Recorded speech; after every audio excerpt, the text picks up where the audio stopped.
latest in the Red Alert series. This is Red Alert 3 Uprising, which continues the storylines, I should say, since there were 3 of them in Red Alert 3. And so what we're going to do here is we're going to start up a new one, give you a brief overview of it. And for this one, we are going to start with the Soviet campaign. Well, that's a good question. And as you see, veteran actor Malcolm McDowell, President of the European Union. A lot of good, solid live-action video in this. It's really a lot of fun to actually see the video in between the missions and at the beginning and end of the game. Sets it up, the action up really well. There has been rumors of a possible resistance, but so far, I'm glad to say, we haven't seen anything of the sort. The Russian people have welcomed us with open arms. They've denounced their former leaders and have embraced liberty and opportunity.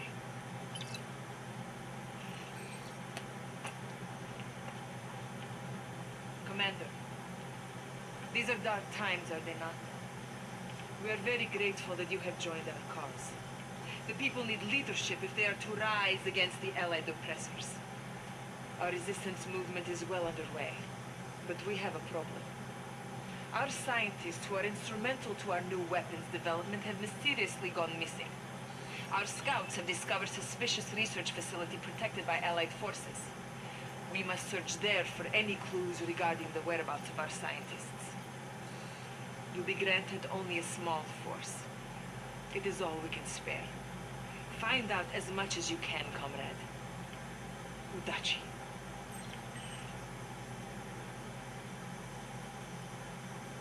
Like that. Now, as you can see, you have the campaigns, challenge, skirmish, various options to change the graphics. Very solid forward again with it.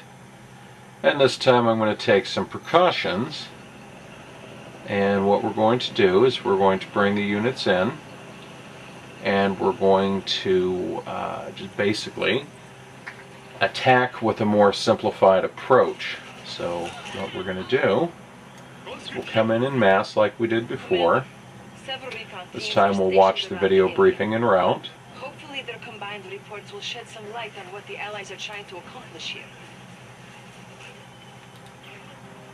See, and as you can notice there, some of your units get promoted based on their experience and their skill levels.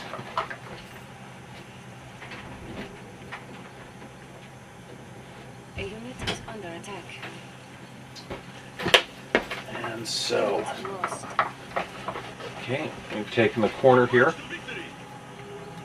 and we're going to move up this way. Get the Molotovs ready. Thank you. Make room for Mother Russia. Oh, okay. As fast as I can. And this time, the unit is under attack.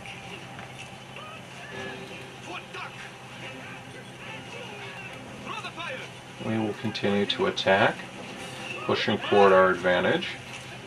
With a mix of rifles and flames this time, though.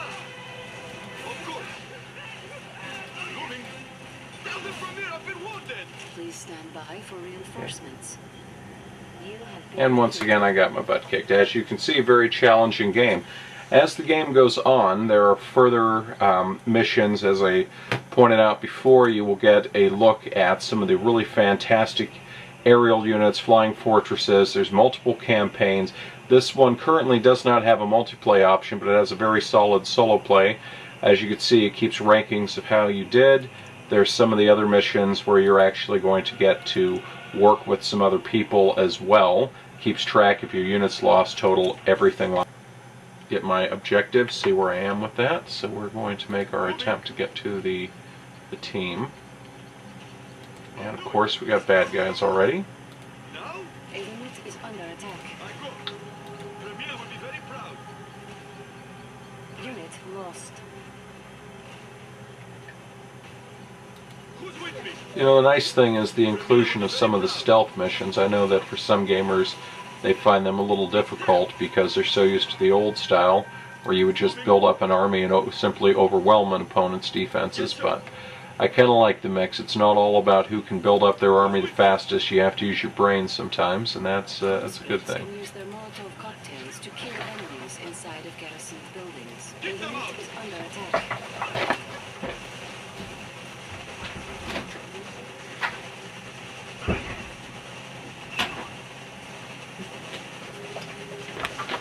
So as you can see here, this is basically a tail kicking because they've got me pinned down.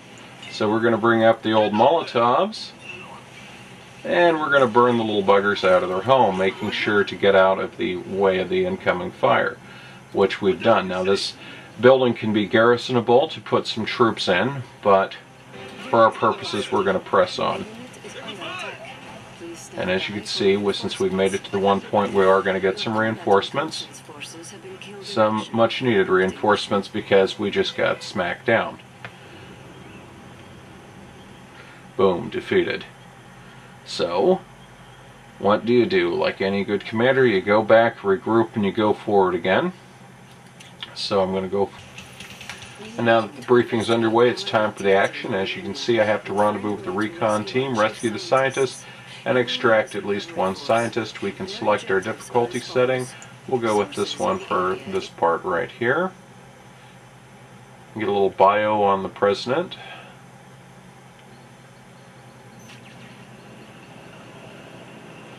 As you can see, very solid graphics, very smooth animation. And with any new campaign, of course, you're going to get some new units, and you get to those later in the campaigns, but for our purposes right now, we'll just focus on what we've got here. So I'm going to take command. Commander, several recon teams are stationed around the area. Hopefully their combined reports will shed some light on what the Allies are trying to accomplish here. As you can see, I can scroll in, move back, so we're going to move in, and tab,